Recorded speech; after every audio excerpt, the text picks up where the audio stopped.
Tehreek-e-Taliban Pakistan have been eyeing for new places to, extend its footprint, its work among other countries in the Southeast Asia. TTP usually operates within the Pakistan-Afghanistan border, that area side, but, there is a lot of pressure in that side. So they have been wanting to go to other places to, build their base. And then the situation in Bangladesh at the moment, the weak governance and everything by Professor Yunus and his allies entirely made the country very weak.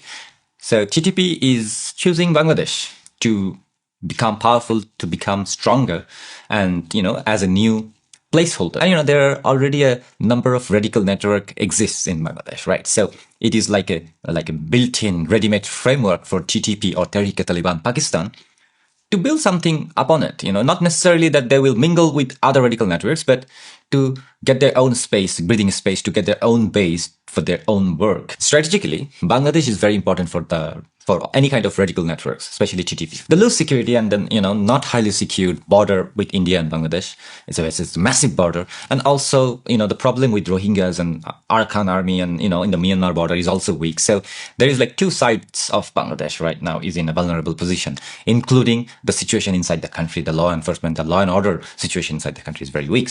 Historically, there have been a lot of militant groups inside Bangladesh that opposes, India's development or India's movement, that opposes what India thinks. And, a lot of radical networks also have been, openly threatening India as well. So for TTP, Bangladesh is an obvious choice right now because it's very weak. And then, India-Bangladesh border is kind of weak, and Bangladesh is having trouble from the Myanmar side as well.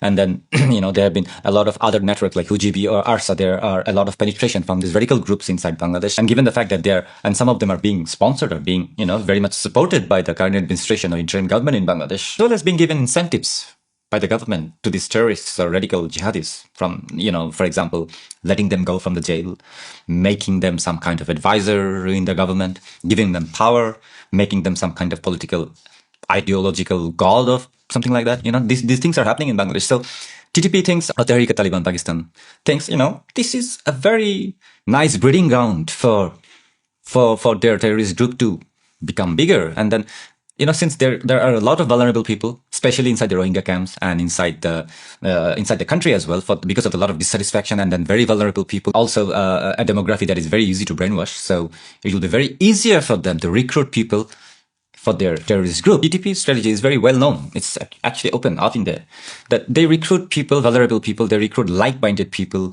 conflicted people for their terrorist group. And at the moment, as I said just now, that this is happening in Bangladesh. Right now, the situation in Bangladesh is just like that. This approach worked for them in the Pakistani border. Obviously, they believe it could work elsewhere. It could work in